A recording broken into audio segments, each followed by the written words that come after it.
শাকিব খানকে বাবা হিসেবে কত নাম্বার দিবেন? পরি আপনার পক্ষে স্ট্যান্ড নিয়ে নেয় যেকোনো বিষয়ে। এই যে সাকিবিয়ানরাও কিন্তু আমাকে অনেক বেশি সাপোর্ট করে। শাকিব খান হচ্ছে পুরো ইন্ডাস্ট্রিটাকে আসলে একসাথে নিয়ে এখন আগাচ্ছেন।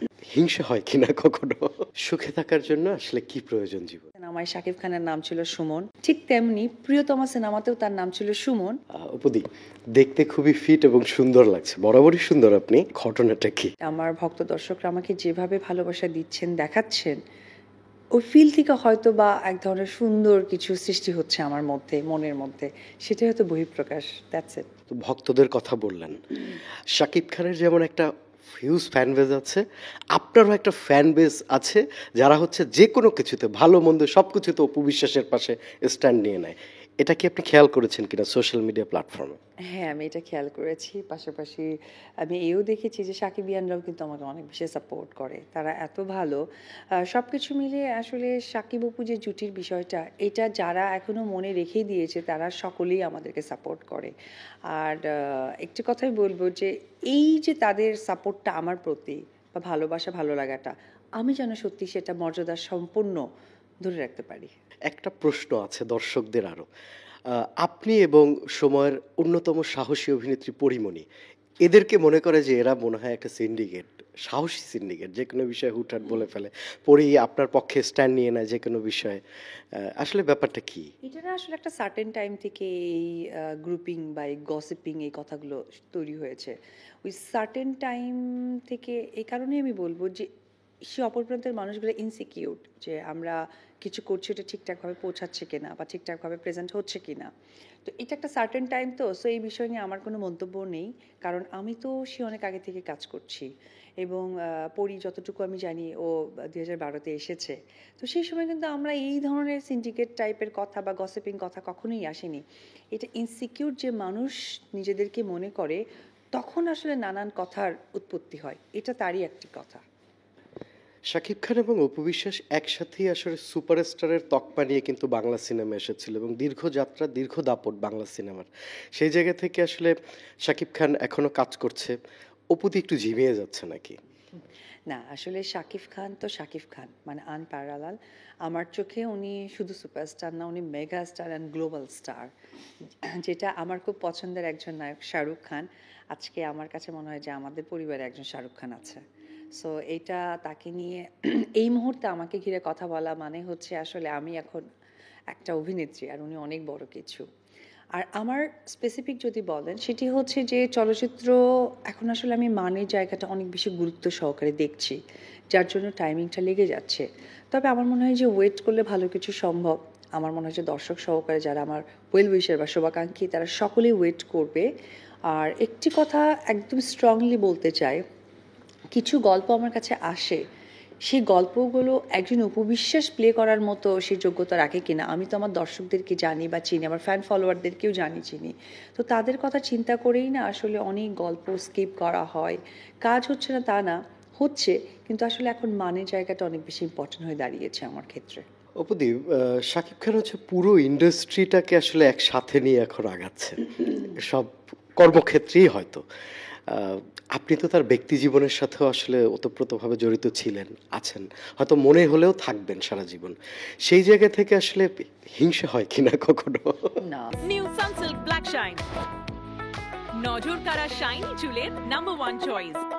পরিবারের মানুষ শুধুমাত্র আমি এখানে ওভারঅল কথা বলতে চাই, শুধুমাত্র শাকিব খান না, যে কোনো মানুষেরই সাকসেস আমি অনেক ভালো চোখে দেখি। যেমন অনেক সময় কথা হয়েছিল যে পূজাকে নিয়ে শাকিবকে নিয়ে একটা কথা হয়েছিল, আমার দৃষ্টিতে মনে হয়েছিল যে আমার পরে হয়তো বা পূজা শাকিবকে অনেক বেশি ভালো মানাতো, কিন্তু কোনো একটা সিন্ডিকেটের জায়গা থেকে একটা মিথ্যে কিছু ছড়িয়ে তাদের কিন্তু সুন্দর কাজগুলোকে একটু হলেও পিছিয়ে ফেলেছে। আমি না সমস্ত সুন্দরকেই সাপোর্ট করতে পছন্দ করি। লাস্টের সিনেমাটা দরদ, এটা তার কোনো ভুল সিদ্ধান্ত ছিল কিনা আপনার কাছে প্রশ্ন। ভুল সিদ্ধান্ত নয়, একজন অভিনেতা বা অভিনয় শিল্পী আপস অ্যান্ড ডাউন দিয়েই কাজ করবে। তার প্রিয়তমা থেকে শুরু হয়েছে এখনো পর্যন্ত, কিন্তু সেটা সে ধরে রেখেছে। এটা হয়তো বা ওই সমপরিমাণ না গেলেও যে খুব খারাপ গেছে তা না, কারণ তার মুম্বাইয়ে কাজ করা, মুম্বাই এক্সপিরিয়েন্স, এটাও একটা অভিনয় শিল্পীর জন্য অনেক বড় একটা ব্যাপার। তবে স্পেসিফিক আমি একটা জিনিস নোটিস করব, সেটি হচ্ছে যে আমার স্বপ্ন তুমি একটি সিনেমা আছে, যে সিনেমায় শাকিব খানের নাম ছিল সুমন। সেখান থেকে কিন্তু শাকিব খান নিজেকে তৈরি করে একদম চেঞ্জ করে কোটি টাকার কাবিন করা।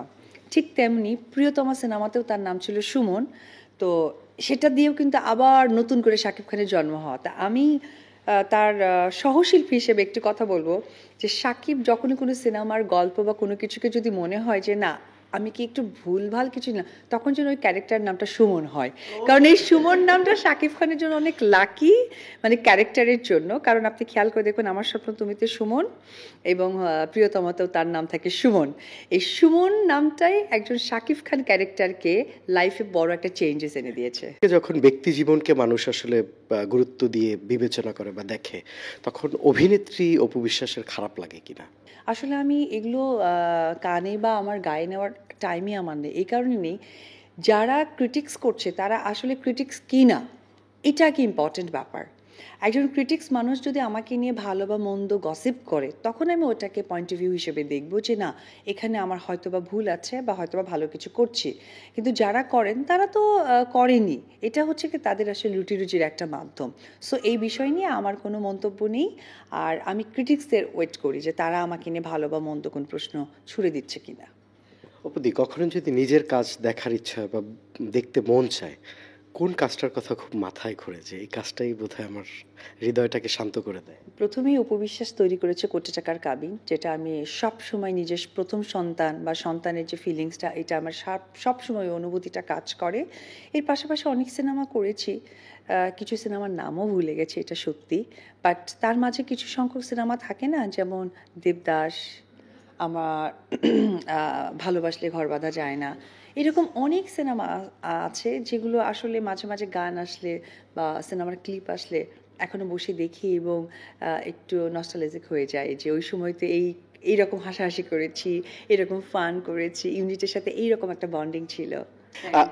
কমার্শিয়াল সিনেমাটা আপনারা যে টেস্টটা দিয়েছিলেন বাংলা ইন্ডাস্ট্রিকে, সেই জায়গাটা আসলে হারিয়ে যাচ্ছে কিনা? আসলে এখন চলচ্চিত্রটা ডিজিটাল হয়েছে বা ডিজিটালের জায়গাটাকে এত বেশি মিসইউজ করছে, গুড প্রেজেন্টেশনগুলো না হারিয়ে গিয়ে একটা ফান হচ্ছে।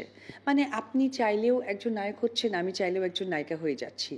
আসলে নায়ক নায়িকা হওয়াটা থেকে ইম্পর্টেন্ট আমি সেটা ধরে রাখতে পারবো বা ওটার আমি যোগ্য কিনা, এটা ইম্পর্টেন্ট। বাবু অনেক চমৎকার এবং কুল হিসেবে বড় হচ্ছে।